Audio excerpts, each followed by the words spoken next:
राधे राधे श्री हरिवंश महाराज जी। महाराज जी, मेरा प्रश्न है कि संस्कारी और गुणी संतान की इच्छा है, इसके लिए मार्गदर्शन करें, कैसे हम क्या। कुछ समय तक ब्रह्मचर्य रहिए, नाम जप कीजिए, मतलब कुछ समय तक तो ब्रह्मचर्य एकत्रित कीजिए, परिपक्व कीजिए उसे, और फिर भगवान का चिंतन करते हुए एकादशी, द्वादशी, नौ दुर्गा, जन्माष्टमी, रामनवमी, जो पवित्र उत्सव है, शिवरात्रि, इनसे बचिए।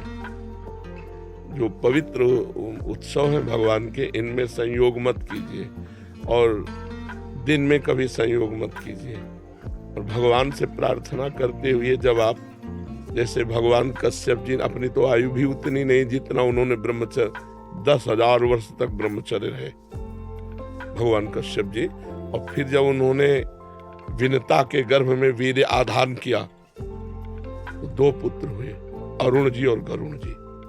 कितने महान गरुण जी भगवान के वाहन बने, और अरुण जी सूर्य भगवान के रथ चालक सारथी बने। गरुण जी और अरुण जी, जब हम वर्ष 6 महीने ब्रह्मचर्य से रहे, पवित्र आहार, भगवान का नाम चिंतन, और जहां गर्भ स्त्री के आ जाए फिर ब्रह्मचर्य, जब तक बालक उदय न हो जाए तब तक दोबारा संसर्ग करने से उसके अंदर काम वासना और उसके शरीरों में हीनता, और ये सब कोई गृहस्थी में मान नहीं रहा। तो ब्रह्मचर्य रहकर आधान कीजिए, और जब आधान हो जाए, गर्भ रह जाए, तब ब्रह्मचर्य का पालन कीजिए। फिर वो माता पवित्र आहार करे और भगवान की रोज कथा सुने और रोज नाम जप करे, भगवान की आराधना करे, तो निश्चित संस्कारी पुत्र पैदा होगा। सतीश जी आगरा से।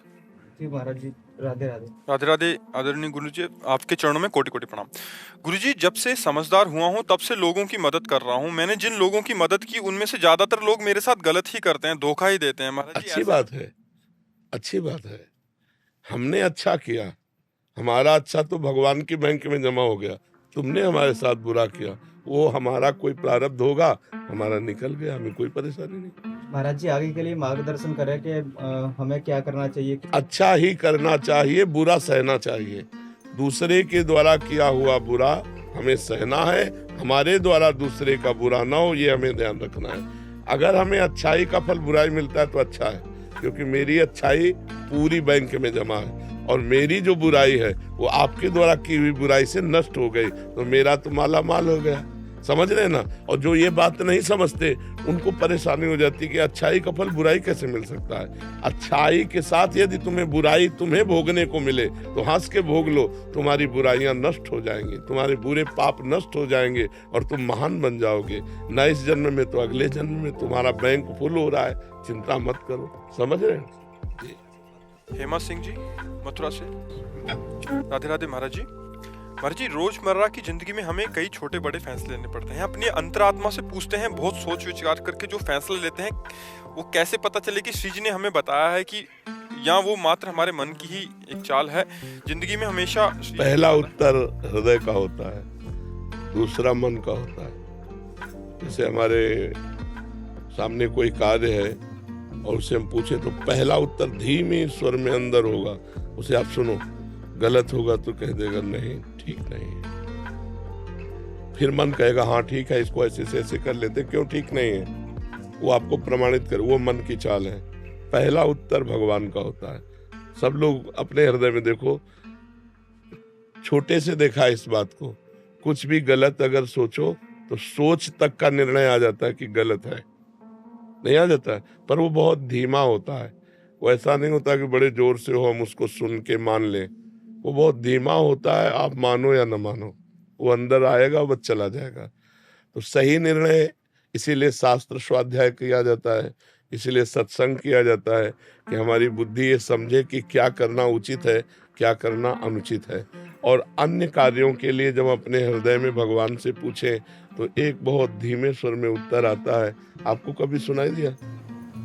मैं बहुत सोचती हूँ तो बहुत अलग अलग है। नहीं, वो तो ऐसे नहीं। नाम जप करो, नाम जप करो, सत्संग सुनो, फैसला शास्त्र प्रमाणित, संत वाक्य प्रमाणित, भगवद आदेश प्रमाणित ही माना जाता है। मन प्रमाणित नहीं। मन तो गंदी बातों को भी प्रमाणित कर देता है कि सुख मिलेगा, चलो गंदी बातों को भी मन प्रमाणित कर। मन की बात, मन मानी आचरण से ही तो दुर्गति होती है। और शास्त्र और संत और सदगुरुदेव और भगवान इनके अनुसार चलने से ही हमें आनंद प्राप्त होगा। तो शास्त्रों का स्वाध्याय करो, सत्संग सुनो और भगवान से प्रार्थना करो तो आपको सही मार्ग दिखाएंगे। जैसे अर्जुन के रथ की बागडोर पकड़ी, ऐसे भक्त के जीवन की बागडोर भगवान पकड़ लेते हैं और सही रास्ता दिखाते हैं। प्रेमदासी जी वृंदावन से। श्री हरिवंश। श्री हरिवंश, श्री हरिदास महाराज जी, दंडवत प्रणाम। महाराज जी, संत जनों को जो शारीरिक कष्ट या रोग आदि हो जाते हैं, जैसे हमारे पूज्य गुरुदेव टटिया स्थान वाले महाराज जी काफी समय से, महाराज जी उनका प्रारब्ध है किसी शिष्य जिसकी आर्त पुकार से गुरुदेव उसका कष्ट ले लेते हैं?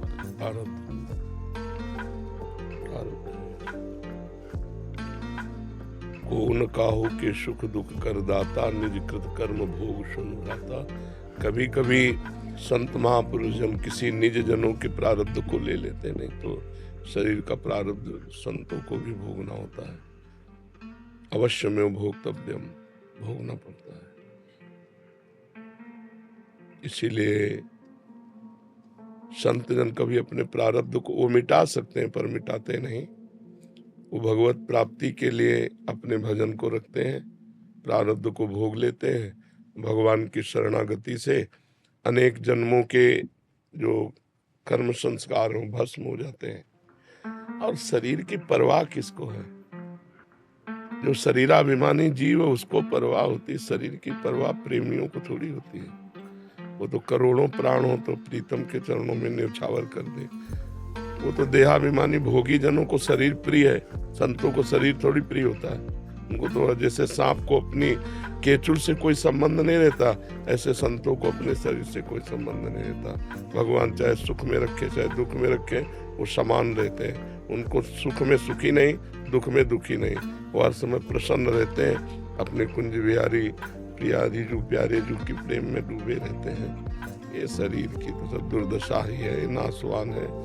भजन से इसका कोई लेना देना नहीं। शरीर के दुख सुखों का ये तो आएगा जाएगा, नष्ट होगा। मात्रा स्पर्शास्तु कौन्ते शीतोष्ण सुख दुखदा आगमा पाइनो अनित्यास्तास्ति तिक्षस्व भारत। भगवान कहते हैं ये आने जाने वाले हैं, दुख सुख लाभ हानि गर्मी सर्दी मान अपमान काम क्रोध, इनको सह जाए। ये सहने के लिए अगर भगवान अर्जुन के सामने खड़े हैं, उनको मिटाना होता तो कह देते तू चिंता मत कर मैं मिटा देता हूँ, लेकिन ऐसा नहीं कहा। उनका भोग इसको सह जा, तास्ति तिक्षस्व भारत, इनको सह जाओ। तो जो हमारे भगवान को प्रिय है वही सेवक को प्रिय है। भगवान को प्रिय तू सह जा, तो हम उसे सह जाते हैं। अगर उनको मिटाना होता तो कह देते तू चिंता मत कर मैं मिटा देता हूँ, लेकिन ऐसा नहीं कहा। मात्रा स्पर्शास्तु कौन्ते शीतोष्ण सुख दुखदा आगमा पाइनो अनित्यास, ये नाशवान है, इसलिए तू सह जा। तो तितिक्षस्व भारत, तो इसे सहना ही पड़ेगा। जो बिना व्यथा के बिना दुख को दुख माने सह जाता है वही परम पद का अधिकारी होता है। ये भागवतिक मार्ग है, संसारिक मार्ग तो है नहीं हो सकता तुमसे ज्यादा उनको दुख दिया जाए, लेकिन वो उसमें भी तेरा किया मीठा लागे। प्रभु का दिया हुआ हर विधान मंगलमय है।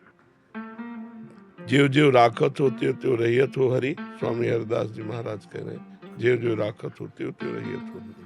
जी और जी प्रारब्ध तो सभी को भोगना पड़ेगा, एक संसारिक जीव और एक जो परमार्थिक संत या किसी भी वैष्णव। महाराज जी दोनों के भोगने में ये अंतर रहेगा कि वो सह रहा है उस चीज को, या कम ज्यादा भी हो सकता है। कम करेंगे ठाकुर जी? संत जनों को इससे कोई परवाह नहीं होती, ठाकुर जी कम करे कि न करे, और ज्यादा करके भेज दो, क्या परवाह है।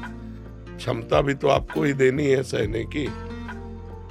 सहना है ऐसा समझ में नहीं आता, मतलब ये चैप्टर है नहीं है संतों के दिमाग में। जैसे संसारी आदमियों के दिमाग में चैप्टर है, जैसे सुख है वैसे दुख है, कोई परवाह नहीं। ये चैप्टर है नहीं दिमाग में। ठीक हो जाए नहीं ठीक हो, कोई उसमें कोई मतलब नहीं होता। वो अपनी एक अलग उनकी ध्वनि होती है, अलग चाहत होती है, अलग उनका देश होता है, अलग शरीर होता है। इस शरीर से कोई मतलब नहीं। अब वो स्थिति हो, जैसी जैसी स्थिति होती है वैसा ही अनुभव में आता है। अब सोचो तप्त बालू में, जो जलती हुई बालू है, तप्त तवे में बैठाल के ऊपर से डाली जा रही, फफोले पड़ रहे, सब शरीर जल रहा है, वो कह रहे वाहे गुरु का किया मीठा लगे। तेरा क्या मीठा लगे, कितनी बड़ी बात है ये, मीठा लगने वाली बात। हाय हाय मच जाए कि भाई हम छोड़ देते हैं भगवान का भजन। प्रहलाद जी को कितना कष्ट दिया गया, लेकिन उन्होंने भगवान का भजन छोड़ा क्या? बहुत आनंद मगन होकर। पर वो क्षमता भी तो भगवान देते हैं, अगर कष्ट देते हैं तो क्षमता भी देते हैं। पवन कपूर जी लखनऊ से। जय श्री राधे राधे। जय श्री राधे महाराज जी। महाराज जी, मैं पेशे से सीए हूँ। जीवन भर धनवान करोड़पति लोगों का ही काम किया है, धन वैभव नाम झूठी शान खूब देखी है। कोविड के बाद महाराज जी जीवन में वैराग्य सा आ गया, सब कुछ छोड़कर ठाकुर जी की सेवा ध्यान नाम जप में लग गया हूँ। अभी 1 हफ्ते से वृंदावन में था तो सौभाग्य मिला आपके दर्शन का। महाराज जी मेरा मन इस दुनिया में नहीं लगता, धन वैभव आकर्षित नहीं करते, मन होता है कि ईश्वर की अनुभूति में लगा रहूं। भक्ति और नवदा भक्ति के बारे में बहुत पढ़ा है, क्या प्रेम प्राप्ति या अनुभूति नवदा भक्ति से ही हो सकती है? जब तक हम अपने प्यारे की महिमा सुनेंगे नहीं, प्यारे का नाम जप नहीं करेंगे, प्यारे का नाम कीर्तन नहीं करेंगे, प्यारे का गुण कीर्तन नहीं करेंगे, तो पहला श्रवणम फिर कीर्तनम, तो हमारा स्मरण कैसे बनेगा? स्मरण तभी बनता है जब उनके नाम का जप, नाम का कीर्तन, लीला कथा का गायन, लीला कथा का श्रवण, पहली भक्ति श्रवण है। तो श्रवणम कीर्तनम स्मरणम, बार बार उनकी याद, पाद सेवनम, उनके चरणों की सेवा, अर्चनम, विविध पदार्थों से उनकी अर्चना, साष्टांग दंडोत, वंदनम, सख्य, मेरे प्रीतम है, मेरे मित्र हैं भगवान, आत्मनिवेदनम, दास्य, आत्मनिवेदन। ये 9 प्रकार की जब भक्ति होती तब प्रेम लक्षणा। श्रवण कथन सुमिरन सेवन चित लावहीं, अर्चन बंदन अरुदासंतन सख्य और आत्मा समर्पण, ये 9 लक्षण भक्ति बढ़ाई, तब 3 प्रेम लक्षणा पाई। पाई रस भक्ति गूढ़ जुग जुग जग दुर्लभ भव इंद्रादि विधिम, आगम और निगम पुराण गोचर सहज माधुरी रूप निधिम। तो इस नवधा भक्ति से ही 10धा प्रेम लक्षणा की प्राप्ति होती है। अपने कानों को प्रपंच सुनने से बचावे, खूब भगवत चर्चा सुनावे, अपनी जबान को प्रपंच वार्ता से बचावे, न किसी की निंदा करनी है, न किसी के दोष वर्णन करने हैं, न किसी के विषय में बात करनी है, बस भगवान के विषय में बात करनी है, भगवान का नाम कीर्तन करना है, अपने प्यारे की चर्चा करनी है। श्रवणेंद्रिय और वाकेंद्रिय इन दोनों को संभाले और नेत्रेंद्रिय से सब में भगवान की भावना करनी है, तो हमारा स्मरण चल पड़ेगा। जहाँ स्मरण चला तो फिर जो सुख मिलता है वो वही हृदय जानता है जिसमें भगवान का स्मरण होता है, दूसरा संसारी आदमी नहीं जान सकते। वे एक अलौकिक आनंद, अलौकिक शांति, कुछ चाह नहीं, कोई प्रश्न नहीं, कोई मतलब एक अलौकिक स्थिति होती है। जब स्मरण भगवान का चल रहा है तो एक डर यही लगता है ये न छूट जाए। बड़े जन्मों से भटकते भटकते सबकी कृपा हुई हमारे ऊपर, सबकी, भगवान की, गुरु की, इष्ट की, शास्त्र की, चराचर जगत की हमारे ऊपर कृपा हुई, तो हमें स्मरण रूपी धन मिला। अब ये स्मरण रूपी धन कहीं काम क्रोध लोभ मोह मद मत्सर छीन न ले जाए, बस वो ये एक डर है तो इस बात का है कि अपने भजन को संभालता रहता है कि कहीं भजन छूट न जाए, कहीं भजन रुक न जाए, कहीं भजन लुट न जाए, ये काम क्रोध आदि हमें फंसा ले, हमारे भजन को लूट ले, इससे वो डरता रहता है। और बस महाराज जी ऐसी स्थिति के बाद भी ये डर बना रहता है और ऐसा माया फंसा सकती है? हाँ, फंसा। महाराज जी मेरी 2 बेटियां हैं, एक बेटी की शादी अभी अपने जगह। देखो, जब प्रेम की बात की तो बेटी बेटा की नहीं ना, अब नहीं, प्रेम अंतिम बात होती है। प्रेम में केवल हम और प्रभु नहीं, प्रेम एक अलौकिक है। सुत बनिता आदि जान स्वार्थ रत्ना करुणे सभी ते। प्रेम शब्द के अगर आप कर्तव्य के विषय में प्रश्न करते तो मैं सुन लेता, प्रेम में नहीं। प्रेम में तो बलिदान ही बलिदान है, प्रेम में ये सब नहीं, प्रेम में नहीं। हाँ, जननी जनक बंधु सुत दारा, तन धन धाम सुहृद परिवारा, सबकी ममता ताग बटोरी, मम पद मन ही बांध। अब तो एक केवल लक्ष्य, अब तो तेरे प्यार में बस मिटना है। कर्तव्य पालन तो शरणागति से ही खत्म हो जाता है। सर्वधर्मान परित्यज्य मामेकम शरणम ब्रज अहम त्वाम सर्वपापेभ्यो मोक्षयिष्यामि मा शुचा। जिम्मेवारी वो संभालें, कहाँ क्या कैसा उनका विधान। अब तो मैं आपके सिवा कुछ न सुनूंगा, न देखूंगा, न सोचूंगा। आपको जो सोचवाना है सोचवाइए, आपको जैसे चलाना है चलाइए, आपको जो देखना है जिम्मेवारी देखिए। मेरी तरफ से ऐसे यहाँ से प्रेम मार्ग प्रारंभ होता है। निर्मला जी उज्जैन से। श्री हरिवंश। श्री हरिवंश महाराज जी। महाराज जी 1 वर्ष पूर्व शरणागति प्राप्त हुई। महाराज जी सब आनंद में हैं, बट 2 महीने से पति में और बच्चों में बहुत दूरदर्शन हो रहा है। धाम की प्रबल इच्छा हो रही है और धाम के बिना अभी जिया नहीं जा रहा। महाराज जी विकलता बढ़ती जा रही है, बट घर में बहुत ज्यादा दूरदर्शन हो रहा है कि वो अनुकूल नहीं हो पा रहे। तो महाराज जी ऐसी स्थिति में हमें क्या करना? भक्त दूसरों को अनुकूल नहीं करना चाहता, भक्त अपने को उनके अनुकूल बनाना है। बात सुनो, दूसरों से भजन की भी अनुकूलता मुझे नहीं चाहिए। तुम उपद्रव करो मैं भजन करूंगा, तुम प्रतिकूलता करो मैं भजन करूंगा, तुम हमें मारो पीटो मैं तुम्हें प्यार करूंगा। भक्त का एक अलग स्वरूप होता है। जब हमारे पति हैं, हमारे पुत्र हैं, हमारे परिवार हैं और हम भजन में हैं, तो हमको उनको अनुकूलता देनी है, उनसे अनुकूलता नहीं चाहिए, क्योंकि वो तो संसार में है और हम प्रभु में हैं। तो हम प्रभु में इतनी क्षमता रखते हैं प्रभु से कि तुम हमें कटु वचन कहो, हम तुम्हें प्यार के वचन बोलेंगे। तुम प्रतिकूल व्यवहार करो, मैं अनुकूल व्यवहार करूंगा। रही वृंदावन की बात, तो हृदय में वृंदावन की चाहत होनी चाहिए। अगर शरीर नहीं वास कर रहा तो कोई बात नहीं। वृंदावन में शरीर वास कर रहा है, हृदय संसार में घूम रहा है, फायदा क्या हुआ? तुम्हारा धन्य भाग है कि तुम संसार में रहते हुए धाम की चाह से व्याकुल हो। ये अच्छा जीवन है, ये अच्छा जीवन है। पति पुत्र आदि का प्यार ना मिले, ये अच्छा जीवन है, क्योंकि उन्हीं के प्यार में फंसकर तो हम भगवान के प्यार से विमुख हो जाते हैं। तो इसलिए उनसे अनुकूलता मत चाहो और जबरदस्ती वृंदावन वास मत चाहो। प्यारी जी की जैसी इच्छा। मैं तड़पती रहूंगी, बार बार कहती रहूंगी, रोती रहूंगी, लेकिन आपके इशारे पे ही चलूंगी। यदि आप वृंदावन की व्यवस्था कर देती हो तो मैं वृंदावन वास करूंगी, नहीं तो जहां रखोगे वहीं से मैं वृंदावन को पुकारूंगी, वहीं से मैं प्रिया प्रीतम आपकी आराधना करूंगी। ऐसे धैर्य पूर्वक भक्ति करनी चाहिए। महेंद्र कुमार जी मुरादाबाद से। महाराज जी इनका प्रश्न भी ऐसा है कि वृंदावन लगातार आना रहता है, बट बहुत प्रयास के बाद भी वृंदावन वास नहीं मिल पा रहा हो, तो ऐसी स्थिति में क्या करें? कोई बात नहीं, अपना प्रयास चालू रखे।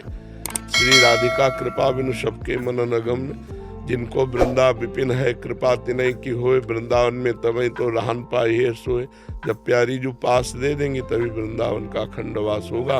आते जाते हो तो बड़ी कृपा है श्री जी की, बार बार प्रार्थना करते रहो। ना भी वास हुआ तो वृंदावन मिल जाएगा, क्योंकि अंदर वृंदावन की चाहत है। तो हमारी चाहत अंतिम समय यदि वृंदावन के लिए शरीर छूटा तो वृंदावन मिल जाएगा, दिव्य वृंदावन मिल जाएगा। वृंदावन को चिंतवन या है दीप और बार, कोटि जन्म के अग तमय काट करे उजियार। जो वृंदावन की चाहत है, वृंदावन का चिंतन है, ये करोड़ों जन्मों के पापों का नाश करके परम पवित्र कर देता है। वात्सल्य जी। श्री हरिवंश महाराज जी। महाराज जी सही फैसला कैसे लें जब दुविधा हो या एक सामान्य जीवन में? हाँ, शास्त्र से प्रमाणित होना चाहिए फैसला, या किसी संत महापुरुष के वचनों के द्वारा प्रमाणित होना चाहिए, जो पहुंचे हुए महापुरुष हैं, जो भगवान के निज जन है। सही फैसला वहीं से। और दूसरी बात, अपना हृदय सही फैसला देता है। देखो आप कुछ गलत सोचो, तत्काल उत्तर आएगा गलत है। आता है आप लोगों के हृदय में कि नहीं आता? आप कुछ गलत करना चाहो, अंदर आता है नहीं कि गलत है मत करो। सही फैसले के लिए अंदर भगवान बैठे हुए वो आपको उपदेश करते हैं। बहुत धीमे स्वर में होता है वो ऐसा नहीं होता है ये बंद करो, नहीं, वो अंदर ये करने जा रहे हो गलत है। आपको लगता है मेरे विचार हैं, वो आपके विचार नहीं है, वो भगवान के विचार हैं आपको जो दिए जा रहे हैं। लेकिन अपने लोगों वो बात मानते नहीं। कुछ भी गलत सोचो तुरंत उत्तर आएगा गलत है मत करो, गलत है मत करो। और जब सही होगा तो हृदय शीतल हो जाएगा और प्रसन्नता आ जाए तो जान लेना सही है। जब हृदय जले और अंदर से हो कि ना करो तो जान लो ये कार्य गलत है। या संतों के वचन, या शास्त्र प्रमाणित, या हृदय प्रमाणित। हृदय में देखना होगा मन हर्ष से भोगों को भोगना चाहता है, और हृदय के आराध्य भगवान हृदय से मना करते हैं गलत है, गलत जा रहे हो, गलत देख रहे हो, गलत सुन रहे हो, गलत भोग रहे हो, अंदर आएगा देख लेना। तो जब वो आए कि गलत है तो मान लो गलत है, फिर मत करो। तो किसी से पूछने की जरूरत नहीं, हृदय में भगवान बैठे हैं, सबको उपदेश दे देते हैं। अश्मिका अग्रवाल जी, अलंकृता शर्मा जी। राधे राधे। राधे राधे महाराज जी। महाराज जी, श्री जी की कृपा से हम नदियों की सफाई और जलीय जीवों के संरक्षण पर आधारित एक परियोजना का कार्य कर रहे हैं। महाराज जी, हम लोगों को जागरूक करते हैं कि नदियों को गंदा ना करें। इनका ऐसा कहना था कि महाराज जी, देखो बच्चा, बातों से तो नदियां पवित्र होने वाली है नहीं। हम आप ज्यादा दूर की बात नहीं कहते, यही कहते हैं वृंदावन की जितनी भी नालियां हैं, जितना भी गंदा जल है, वो सब यमुना नाला देख लो। जब तक इसकी व्यवस्था नहीं होगी तो बातों से यमुना जी तो साफ होने वाली नहीं। फैक्ट्रियों का आप दिल्ली में देखो जाके, केमिकल सीधे जहर गिर रहा है यमुना जी में, फेन का फेन। ऐसा आप लोग तो समाचार देखते हैं, टीवी देखते हैं।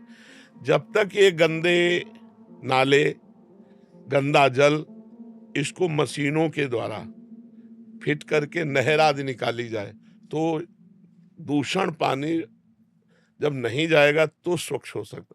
अब ऐसे ऐसे जहरीले पानी जाते हैं कि मछलियां मर जाती हैं, कछुए मर जाते हैं, जो हमारी प्रकृति के लिए जरूरी है जी, वो मर जाते हैं। तो अब इसको बड़े स्तर से सुधारा जा सकता है, छोटे स्तर में नहीं कि अब जैसे ऐसे हैं, ऐसे यमुना जी हैं और ऊंचे में नगर बसे हैं, तो पूरा लेटरिन बाथरूम का सब पानी जो है सीवर का, वो यमुना जी में ही जा रहा है। अब उसको ऐसे हटाना है तो मशीनों के द्वारा ऐसी व्यवस्था हो कि नहर नाले निकले इस जल के, यमुना जी में ना जाए, तो अपने आप शुद्ध हो जाए।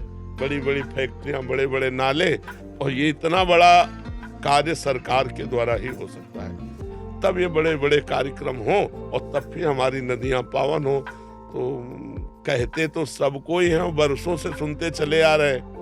अब स्वच्छता का अभियान अपने लोग तो यही कर सकते हैं कि हम लोग यमुना जी में प्रदूषण ना फैलावें।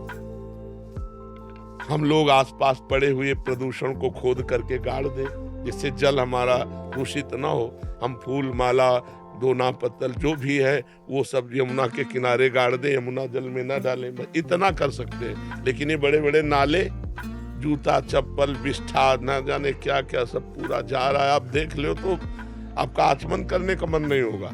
यही जाके गिरा है, बहुत बड़ा नाला गिरा है, एक धारा अलग उसकी काली काली चल रही है और वही जा करके। तो अब ये रुके तब बात बने, क्यों बच्चा? अब ये तो सरकार से ही रुकेगा। मनुष्य कितना सहयोग कर सकता है इसमें, थोड़ी 1000-2000 रुपए वाला थोड़ी। ऐसा बड़ी बड़ी नहरें निकले खेतों के बीच में, ये पानी गंदा वाला जाए तो भले बच सके, नहीं तो ये तो जब ऐसे नगर हैं वो तो जाएंगे। कहीं भी हो, नदी ढलान में है और उच्च जगह निवास स्थान है तो वहां का सब सीवर का पानी। तो इसलिए बच्चा कहते हैं कि जन साधारण को जागरूक करते हैं कि जैसे आपने बोला डोना पत्तल आदि या कोई धार्मिक अनुष्ठान आदि। हमें जन जागरूकता तो करनी है, जो थोड़ी बारी करनी है उससे कोई ज्यादा हानि नहीं है। ये जो बड़े बड़े नाले गिर रहे हैं, जो फैक्ट्रियों का जल गिर रहा है, इसको रोको, इसको रोको। अगर ये बंद हो जाए तो हम कह रहे हैं सब सुधार हो जाए, सब सुधार हो जाए। जो सीवर का सब पानी जा रहा है इसको तो रोकना हो। पर नजर यही होगी कि हाँ यमुना जी साफ अभियान चल रहा है, हजारों लोग भीड़ लग रही, पर वो ये बात सरकार के द्वारा बनेगी, हम तुमसे नहीं बनेगी। और कर्तव्य परायण पुरुष पास करवावे रुपया और उसमें लगावे नहीं, वो भी खा जाएगा, नहीं वो भी खा जाएगा कि हाँ थोड़ी बारी खुदाई हो, बस हो गया। तो ये सब सफाई अभियान तो हमें लगता है सरकार सहयोग करे तो हो सकता है। महाराज जी, आपके चरणों में कोटि कोटि प्रणाम। महाराज जी, ये प्रश्न जो है ये कह रहे हैं कि दीक्षा के बाद अगर बहुत व्यभिचार या ऐसे नशे आदि में थे, कृपा से सत्संग सुना और छोड़ दिया और शरणागति मिली, फिर जब किसी कुसंगवश फिर उन्हीं विषयों में जाना हो जाए तो दुर्गति हो जाएगी। हाँ महाराज जी, बहुत सारे ऐसे प्रश्न आ रहे हैं। दुर्गति हो जाएगी, पक्का हो जाएगी। अगर आपसे पाप बनते रहे और आप शरणागत हो गए और अब लो नशानी अब ना नशे अब नहीं करूंगा, तो सब माफ हो जाएंगे। और अगर फिर करने लगे तो दुर्गति हो जाएगी पक्का। क्योंकि अब तो रजिस्टर्ड पाप हो रहे हैं, गुरु बनाकर पाप कर रहे हो, रजिस्टर्ड पाप है। संसार में पाप हुए, गुरु की शरण में आ गए, क्षमा हो गए। अब गुरु की शरण में आके शरणागत होकर पाप करोगे, वो रजिस्टर्ड पाप हो जाएंगे, उनको भोगना ही पड़ेगा। लिखा है उन्होंने कि जलन हो रही है, संसारिक पिटाई जलन खूब से चल केवल रही नहीं मिटने वाले, ये तो नरक भोगना पड़ेगा। ऐसे कोई खिलवाड़ थोड़ी, तुम मनमानी पाप करो। अब आप सॉरी बोल दो किसी का कत्ल करके, तो सॉरी मानी जाएगी क्या? तो ऐसे ही जानते हो कि पाप कर्म है, और फिर गुरु की शरण में हुई है कि अब नहीं करूँगा, और फिर जान करके पाप कर रहे, तो सॉरी बोलने से थोड़ी होगा, जलन होने से थोड़ी होगा, उनको भोगना पड़ेगा, उनको भोगना पड़ेगा। अभी होश में हो जाओ, अभी भगवान से प्रार्थना करो और नाम जप करो, मंत्र जप करो, गंदे आचरण ना करो, तो शायद कृपा हो जाए, नहीं तो फिर तो भोगना ही पड़ते हैं। वज्र के समान मजबूत पाप हो जाते हैं, इनको भोगना पड़ता है। फिर शरणागत होने के बाद हर जीव को समझ लेना चाहिए, ऐसे गुरु मंत्र नहीं लेना चाहिए। जब तक अपने में कंट्रोल ना हो तब तक गुरु मंत्र नहीं लेना चाहिए। जब मनमानी आचरण करो गुरु बना के, तब तो वो हरे भरे और होंगे, और भोगना पड़ेगा तुम्हें, और दंड भोगना पड़ेगा। गुरु बना के पाप करो तो दंड नहीं भोगना पड़ेगा। कम से कम पाप हुए तब गुरु बना लिया तो मुक्त तो हो गए, लेकिन गुरु बना के पाप किए तब तो फिर हो रही परेशानी है। हाँ, कोई भूल चूक से कभी हो जाए वो बात अलग है, जानबूझ करके बलात्कार करो, नशा करो, गंदे पाप करो, तो फिर यहाँ भी भोगना पड़ेगा और वहाँ भी भोगना पड़ेगा। श्री हरिवंश महाराज जी, महाराज जी, शरीर की आयु 24 वर्ष है। इन 24 वर्षों में हमने केवल गलत ही आचरण किए हैं, और प्रभु कहते हैं कि निर्मल मन जन सो मही पावा, और हम शरीर मन बुद्धि से अत्यंत तो मलिन किसका हैं, नीच प्रश्न हैं। है? ऐसे में तो जब हमें पता है कि ये गलत किया है, तो जैसे गंदा पात्र हो जाता तो साबुन डाल के धुलते हैं, फिर रज लगा के उसे शुद्ध कर लेते हैं, तो शुद्ध कर लो। भगवान की लीला कथा, नाम जप, नाम कीर्तन, अच्छे आचरण के द्वारा अपने जीवन को पवित्र कर लो। हमसे जो गलतियां हुई उनकी पुनरावृत्ति हम ना करें, और भगवान के नाम जप, नाम कीर्तन, भगवत लीला कथा, व्रत, उपवास, इनके द्वारा हम अपने को पवित्र कर लें। अपनी जो गलतियां हैं उनको त्याग दें, अभी ठीक हो जाएगा। ऐसा थोड़ी कि पात्र गंदा हो गया तो फेंक दें, उसका मार्जन करते हैं, उसको हम धो देते हैं। तो हमारा जीवन मान लो गंदा हो गया, हमसे कोई गलती हो गई, हमसे पापाचरण बन गया, तो उसका प्रायश्चित है, अभी जल्दी जल्दी कर लो।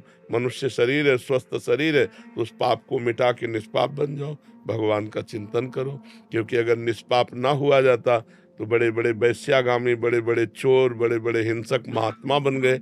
हमारा इतिहास कहता है, भक्तों के चरित्र कहते हैं। तो हम तो 100-200 ग्राम है, जब किलो 2 किलो वालों को पवित्र कर दिया तो 150 ग्राम वाले तो पवित्र हो ही जाएंगे। हम तो हम सर्व पापेभ्यो मोक्षयिष्यामि मा शुचा, भगवान कहते हैं मेरी शरण में हो जाओ, मैं तुम्हें पावन कर दूंगा। तो भगवान की शरण में होकर नाम जप करो, नाम कीर्तन करो, भगवान लीला कथा सुनो, भगवान की लीला कथा गाओ, भगवान की सेवा घर में विराजमान करके करो, पवित्र हो जाओ जी। श्री हरिवंश महाराज जी, महाराज जी, आप कह रहे हैं कि पिछले 8 सालों से आप रक्तदान केंद्र लगा रहे हैं, उसमें काफ़ी लोगों को फ़ायदा भी हुआ है। महाराज जी कह रहे हैं कि कभी कभी मन इतना उदास हो जाता है कि रक्त की दलाली कुछ लोग करते हैं महाराज जी, तो आरोप सब पर लगाए जाते हैं, लोग हमें भी शंका की दृष्टि से देखते हैं। ऐसे में मन महाराज जी विचलित हो जाता है कि हम ये गलत। इतनी परेशानी आ जाती है कि हमने 2400 घंटे सेवा की है हमने, लेकिन ठाकुर जी की असीम कृपा से, लेकिन परेशानी क्या है कि जो लोग गलत करते हैं उनके चक्कर में लोग हमको भी इतना गलत समझने लग जाते हैं कि हमारा फिर मन बहुत विचलित हो जाता है। नहीं विचलित होना चाहिए, क्योंकि आप सही है ना, तो विचलित होने की जरूरत नहीं। अच्छा, लोगों का कहना भी सही है, क्योंकि लोग गलत करते हैं, मान लो रक्त लेते हैं दान के रूप में और उसको बेच देते हैं, तो फिर अब लोगों की तो दृष्टि वही होगी। तो अगर एक आपके डिपार्टमेंट में कोई गलत हुआ, कहते ना एक मछली मर जाए तो पूरा तालाब गंदा कर देती है, तो अपने को सहना कि अपने भाई, किसी भाई के द्वारा गलती हुई तो अपने को भी गालियां पड़ रही, लेकिन अपने तो सही है, अपने को टूटना नहीं है। क्योंकि कभी कभी ऐसा होता है कि पैसा देने पर भी रक्त नहीं मिलता, और वो अत्यंत आवश्यक विषय, नहीं तो उसके प्राण चले जाएंगे। मान लो जैसे ऑपरेशन हुआ, अब रक्त की जरूरत है, अब ये रक्त तो ऐसा है कि ग्रुप के अनुसार, ये थोड़ी कि किसी का रक्त किसी के भी चढ़, उसको मिलना चाहिए। तो अगर आप 50 व्यक्तियों का रक्त लिए हैं तो किसी न किसी का ग्रुप मिल जाएगा और उसकी प्राण रक्षा हो जाएगी। तो ये बहुत उत्तम कार्य आप कीजिए। बस ये है कि जब हमारे ऊपर फूल बरसे तो फूले ना, और जब गाली बरसे तो भूले ना कि हमारा कर्तव्य है परहित। मैं गलत नहीं हूँ, इसलिए कोई मुझे गलत कहे तो टूटना नहीं। यद्यपि बुरा लगता है पर बुरा को सह जाओ। हाँ, आगे आगे बढ़ो ऐसे में। राधे राधे महाराज जी। महाराज जी, जब हम लोग पूरी ईमानदारी से अपने काम, अपने रिश्तों को निभाते हैं, उस मेहनत का फल नहीं मिलता, फिर भी हम पूजा पाठ करते हैं पूरे दिल से, बट महाराज जी कभी कभी विश्वास टूटता है। आप हमें बताओ, अभी खेती बोओगे तो आज ही रोटी दाल उसकी पालोगे क्या? किसका प्रश्न है? अभी खेती बोओगे, गेहूं बोओगे तो आज ही रोटी बना लोगे क्या उसकी? कितनी पूजा पाठ करते हो, कितना जप करते हो, कितना ध्यान करते हो, लेकिन पीछे जन्मों के जो किए हुए पाप कर्म है, उनका जो बनकर प्रारब्ध है, उसको कौन भोगेगा? पीछे की फसल अभी खाओ और अभी की फसल आगे मिलेगी। संत महात्माओं की तुलना में तुम कितना भजन करते हो? तुम्हारे पास तो और भी कर्तव्य कर्म है, और भी व्यवहार है। हमारे पास तो एक ही कर्तव्य कर्म है, केवल भजन। तो हमें भोगना पड़ रहा है, तो तुम्हें भोगना नहीं पड़ेगा। अगरबत्ती धूप बत्ती लगाती हो, इससे तुम्हें भगवान में अश्रद्धा हो जाती है, तो भगवान को नौकर समझा है क्या? फिर अश्रद्धा क्यों? अश्रद्धा शब्द क्यों? अश्रद्धा नहीं है, पर मेरा प्रश्न ये है कि जो आने वाली युवा पीढ़ी है, जो बच्चे हैं, जो देखते हैं, तो उनका विश्वास। हाँ, आने वाली युवा पीढ़ी गर्लफ्रेंड बनावे, बॉयफ्रेंड बनावे, जहर जैसे व्यसन करे, गंदे आचरण करे, भगवान पर श्रद्धा करे, तो नरक जाओ, दुर्गति भोगो। अगरबत्ती लगाने से हमारा प्रारब्ध बदल जाएगा? इतनी बड़ी तपस्या है। पाप किए हो तूफान जैसा, पहाड़ जैसा, और अगरबत्ती के धुआं से पहाड़ उड़ाना चाहती है, उड़ जाएगा क्या? पाप करते समय सोचते हैं भ्रूण हत्या, गर्भ हत्या, बलात्कार, चोरी चोरी, नाना प्रकार के पाप करोगे। जब वो फलीभूत होंगे तब श्रद्धा करो भगवान पे, अश्रद्धा करो, भोगना पड़ेगा तुम्हें। अगरबत्ती लगाओ चाहे धूप बत्ती लगाओ, अवश्य में भोक्तव्यम कृतम कर्म शुभाशुभम। समझ में आ रहा है ना? यह इतना भजन करो कि अपने प्रारब्ध को विध्वंस कर दो, तब देखो। अरे 2-4 माला घुमा लिए, अगरबत्ती लगा, धूप बत्ती है, भगवान को धूप बत्ती चाहिए, भगवान को अगरबत्ती चाहिए। तुम्हारे अच्छे आचरण होने चाहिए। वर्तमान में अच्छे आचरण नहीं है। ईमानदारी से बोलो, जितने लोग बैठे हो, इस जन्म में अगर तुमको न्यायाधीश तुम्हारे कर्मों का आचरण का बना दिया जाए, तो तुम कितना अपने को दंड दे सकते हो? खुद न्यायाधीश बन के देखो तुमने कितनी गलतियां की है और क्या दंड तुम्हें मिला? कुछ नहीं। भगवान की कृपालुता की तरफ देखते हो? नहीं देखते हो।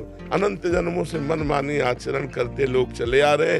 अब जो उनका फल आता है, अब इस जन्म में 2-4 अगरबत्ती लगा दी और हमें भगवान पर श्रद्धा हो रही। नौजवानों रास्ता इसी बात का ना, डिप्रेशन में गए, कर ली, ये कर लिया, वो कर लिया, यही परिणाम है। अश्रद्धा का परिणाम यही है। तुम अपने आचरणों को न देखो, भगवान को देखो। तुम चाहो कि हमें खूब पाप कर्म करें और इसके बाद जो है हमें भगवान आकर गले लगा लें, ऐसा होगा क्या? महाराज जी, ये प्रश्न इन्हीं का नहीं है। ये क्या आजकल क्या हो गया महाराज जी, अनुष्ठान, नाम जप और कोई भी साधना नहीं है। बट जैसे मंदिर गए, मेरा पास हो जाओ हे प्रभु, पास हो जाऊं, पास नहीं हुए तो भगवान ने पास नहीं किया। पढ़ाई मत करो, भगवान पास कर दे। मैंने मांगा कि मेरा बच्चा ठीक हो जाए, ठीक नहीं हुआ तो अश्रद्धा हो गई भगवान से। क्या फर्क पड़ता है? आकाश के ऊपर थूको, कोई फर्क पड़ता है क्या?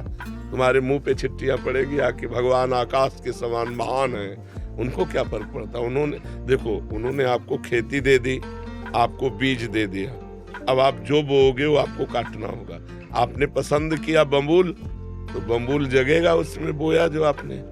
दाक्षुआरा बोओगे तो दाक्षुआरा बोते हो, बम्बूल चाहते हो, दाक्षुआरा ये कैसे मिलेगा? विचार करके देखो। करते हो गंदे आचरण, चाहते हो उत्तम फल। हर कार्य की सफलता उत्तम आचरण से होती है, ध्यान रखना। अगर आपका पूर्व प्रारब्ध बिगड़ा हुआ है, इस समय उत्तम आचरण करने पर भी आपकी हार होगी, क्योंकि वो पूर्व का पाप आपको परास्त करेगा। अगर पूर्व का पुण्य साथ दे रहा है, तो इस समय गंदा आचरण करने पर भी आपकी विजय होगी, क्योंकि गंदा आचरण वर्तमान में दंड नहीं देगा, ये आगे चलकर आपको दंड देगा। अच्छा आचरण आपको वर्तमान में सुख नहीं देगा, ये आगे चलकर सुख देगा। वर्तमान में आपका प्रारब्ध आपको दुख सुख देगा। मनुष्य जन्म दुख सुख भोगते हुए अच्छा कर्म करने के लिए मिला है। हमें यहाँ भगवान से किसी भी तरह की श्रद्धा और अश्रद्धा का विषय नहीं लाना चाहिए। हाँ, श्रद्धा का विषय यह है कि ऐसी परिस्थितियों में भी भगवान हम टूटे नहीं, हम आपके कृपा बल से इन दुख सुख को सहते हुए सही आचरण से चले। जैसे पांडवों का राज्य छिन गया, यहाँ तक कि पत्नी भी दांव में लग गई, लेकिन वो धर्म से च्युत नहीं हुए। 12 वर्ष का वनवास, 1 वर्ष का अज्ञातवास, लेकिन धर्म से च्युत नहीं हुए। ये भगवान की कृपा। उन्होंने कभी भगवान को नहीं कोसा। हम लोगों की क्या आराधना है, बेमतलब भगवान पर श्रद्धा की बातें करते रहते हैं। भगवान क्या है, महान है, वो एक महान पावर है। आप अब देखो, बिजली को गाली दो, कनेक्शन सही हो ना, आपके बोर्ड में बिजली आ रही है, आपने 2 तार ऐसे लगाए और वो कनेक्शन सही नहीं हुआ, अब ऑन ऑफ करते रहो, बल्ब सही है, तार भी सही है, प्लग भी सही है, बोर्ड में बिजली है, लेकिन वो ऑन नहीं होगी, जलेगी नहीं। क्यों? कनेक्शन सही नहीं। वो पावर है, परमात्मा पावर है, उससे सही कनेक्शन करो, सही आचरणों के द्वारा, पवित्र भोजन, पवित्र आचरण, पवित्र विचार, पवित्र नाम जप करते हुए, तो देखो आपके अंदर पावर आ जाएगा। बड़े से बड़े दुख को मुस्कुरा कर सहोगे और जय बोलोगे, अश्रद्धा नहीं होगी, जय बोलोगे। देखो ठाकुर हरिदास जी चैतन्य महाप्रभु के परिकर में हरे कृष्ण 3 लाख नाम जप करते हैं। यवन बादशाह को काजियों ने भर दिया तो उनको बंदी बना लिया गया और कहा गया कि आप यवन कुल में जन्मे हो, तो उनको सजा दी गई 22 बाजारों में कोड़े मार मार करके उनको मृत्यु दंड। कोड़ा जब लगता तो कहते हरि बोल, जय हो प्रभु आपकी। यह भक्ति, यह भक्ति। हरे कृष्ण बोल रहे हैं, भगवान का नाम जब, ये कोई अपराध है? और दंड उसका क्या है? 22 बाजारों में मार कोड़े मृत्यु दंड। लेकिन हरि बोल, जब जल्लाद कहते हरि बोल कहता है तो मुस्कुरा देते, तूने भी हरि बोल कहा ना, तेरा भी कल्याण हो जाएगा। जो वास्तविक भगवान के पावर से जुड़ गए हैं, देखो ये है पावर। प्रहलाद जी को आग में रखा जा रहा है, जय श्री हरि। यहाँ हमारी क्या है, हमारी छोटी सी बात नहीं बनी, हमारे कर्म के अनुसार तो हम भगवान पर श्रद्धा कर ले। ये नौजवानों की आज जो बुद्धि बिगड़ रही ना, ये अश्रद्धा के कारण ही तो बिगड़ रही। अगर वो श्रद्धा करके माता पिता के चरण छूते, श्रद्धा करके अध्यात्म को स्वीकार करते, तो ना तो व्यभिचार में जाते, ना व्यसन में जाते, अपनी पढ़ाई को पढ़ते, अपने कर्तव्य को पूरा करते, अच्छे नंबर लाते। भाई अपने चैप्टर में बुद्धि तभी लगेगी जब हमारी बुद्धि शुद्ध होगी, एकाग्र होगी। अब व्यभिचारी की बुद्धि शुद्ध होगी क्या? अपवित्र बुद्धि। व्यभिचारी की बुद्धि एकाग्र होगी क्या? नहीं, चंचल बुद्धि। व्यभिचारी की बुद्धि व्यसन रहित होगी क्या? नहीं, नशेबाज। तो नशेबाज, व्यभिचारी और चंचल बुद्धि वाला किसी भी चैप्टर को कंठस्थ नहीं कर सकता, किसी भी विषय में सफल नहीं हो सकता। ये लोग कैसी बातें करते हैं, भगवान पर श्रद्धा नहीं, ऐसे नहीं चला जाता। ब्रह्मचर्य से रहो, पवित्र आचरण करो, पवित्र भोजन करो, एकाग्रता पूर्वक पढ़ाई पढ़ो, हर विषय में पास हो जाओगे, हर विषय में पास हो जाओगे। तुम्हारे ग्रंथ तो इतने, हमारे ग्रंथ तो इतने मोटे मोटे हैं, और सूक्ष्म विषय है, तुम्हारा तो स्थूल विषय है। यही राष्ट्र का विषय होगा, विश्व का विषय होगा, हमारा विश्वात्मा का विषय, विश्व से अलग विषय है।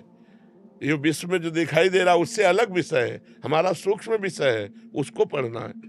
अब ब्रह्मचर्य नहीं रहोगे तो बुद्धि शुद्ध नहीं रहेगी, आहार गलत करोगे बुद्धि से। अब आजकल के नए नए बच्चे वो क्या कहते हैं, वो जो सेमई जैसा होता है, हाँ लूडन, ये आहार रह गए हैं, नहीं रह गए। 1 किलो मठा और 4 रोटी और उसमें हरी धनिया का नमक मिला खाओ, दंड बैठक मारे तो समझ में आवे नहीं। अब इतनी सी चाय पी लिए और ये चाउमीन खा करके गुजारा कर रहे और अपने को स्वस्थ रखना चाहते हो। अरे नहीं, 100-200 ग्राम घी जाए, पचे शरीर में, 1-2 लीटर शुद्ध दूध जाए, दंड बैठक मारो, 2-4 किलोमीटर दौड़ो, पवित्र आचरण करो। अभी देखो नौजवानों की बुद्धि तेज सब बढ़ जाए। अब इधर उधर का गंदा भोजन पाओगे, दूसरे का मांस खाने से चर्बी बढ़ सकती है, आत्मबल नहीं। पवित्र आहार करोगे तो माना तुम्हारी चर्बी नहीं रहेगी, लेकिन आत्मबल बढ़ेगा, तुम्हारी बुद्धि बढ़ेगी, तुम प्रखर बुद्धिमान होगे। इसलिए दोष भगवान को न दो, अपने को सुधारना है, उनसे कृपा मनाओ कि हमारी बुद्धि शुद्ध हो जाए और आप में कभी अश्रद्धा न हो। कितने करुणा में भगवान है, क्या बिगाड़ा है आपको? आप विचार करके देखो, आपका शरीर भगवान ने आपको दिया, बुद्धि भगवान ने दी, सब कुछ भगवान ने दिया, आपसे लिया क्या? फिर अश्रद्धा किस बात की? तुम्हारी क्या है? एक रोम भी तो तुमने नहीं बनाया, मेरे भगवान ने बनाकर तुमको इतना सुंदर शरीर दिया, फिर तुम भगवान से अश्रद्धा क्यों कर रहे हो? भगवान ने तुम्हें पृथ्वी दी, वायु दिया, अग्नि दिया, तेज दिया, सब कुछ दिया है। क्या भगवान की अश्रद्धा करने का विषय बनता है? आप अपने आचरण शुद्ध न करो, सब कुछ भगवान का दिया आपके पास है। भगवान ने कभी कहा कि ये मेरा है? और आप 100 रुपया भगवान को दोगे तो 1000 जगह कहोगे कि बिहारी जी में जाकर हमने चढ़ाया था और बिहारी जी ने हमारी बात नहीं सुनी। तुम सुनते हो भगवान की बात? सब कुछ दिया भगवान ने।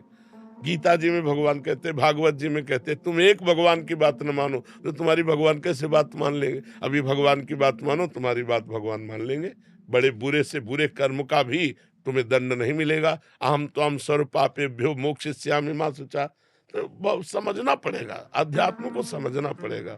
जैसा बोओगे वैसा काटना पड़ेगा। ऐसे ऐसे लोगों से पाप बन रहे जिसे समझते नहीं पाप है।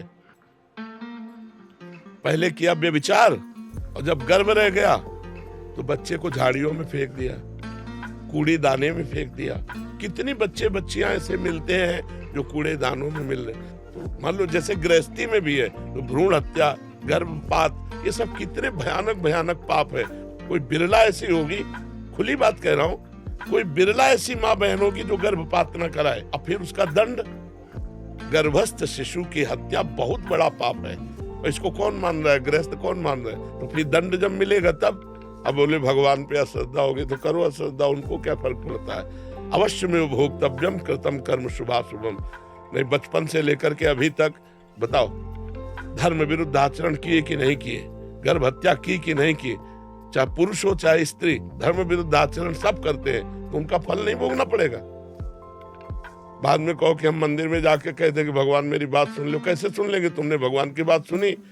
भगवान जब कह रहे हैं कि 25 वर्ष तक ब्रह्मचर्य रहो, फिर जब ब्याह हो जाए, पाणी ग्रहण हो जाए, जय वर्ष में, तो गृहस्थी धर्म में फिर अपने ब्रह्मचर्य को तोड़ो। कौन रह रहा है? सबसे पहला आश्रम सबका है ब्रह्मचर्य, फिर गृहस्थ, फिर वानप्रस्थ, फिर सन्यास। कोई चल रहा है? अभी उठ के खड़े होना नहीं आता, बॉयफ्रेंड हो गए। हाँ, उठ के खड़े होना नहीं आता, बॉयफ्रेंड हो गए, गर्लफ्रेंड हो गए। अब ये बच्चे बर्बाद हो जाएंगे कि नहीं हो जाएंगे? जिनका उद्देश्य ही अभी पक्का नहीं बन पाया, पढ़ाई लिखाई में जहाँ माइंड लगना चाहिए वहाँ गंदी बातों में माइंड लग गया। अब कैसे? अब इसके बाद कहो हे भगवान, हे दुर्गा देवी, हे भैरव बाबा। तो फिर अब इसमें कोई सुनने वाला नहीं। तुमने सुना नहीं तो फिर वो तुम्हारी नहीं सुनेंगे। 1 किलो लड्डू भी चढ़ाएंगे, वो भी गए। तो अनंत ब्रह्मांडों को भगवान भोजन दे रहे हैं, पशु पक्षी सबको भगवान दे रहे हैं। यार तुम उनको किलो 2 किलो लड्डू से फुसलाना चाहते? मर्जी ऐसे ही हो गया है आज। देखो, एक चुल्लू पानी में वो फुसल जाने वाले हैं, एक तुलसी दल में फुसल जाने वाले हैं, पर ईमानदार के हाथ से। बेईमान के हाथ से करोड़ों का भोग लगा गया दुर्योधन ने। महल में करोड़ों की भोग की व्यवस्था अरबों की थी, भगवान देखा भी नहीं। और विदुरानी के हाथ के केले के छिलके पाए जाके तुरंत, घंटा 2 घंटा नहीं, वहां से हटने के बाद सीधे विदुरानी के घर गए। दुर्योधन से कहा मुझे भूख नहीं है, और वहां जाके कहा भूख लगी, लाओ।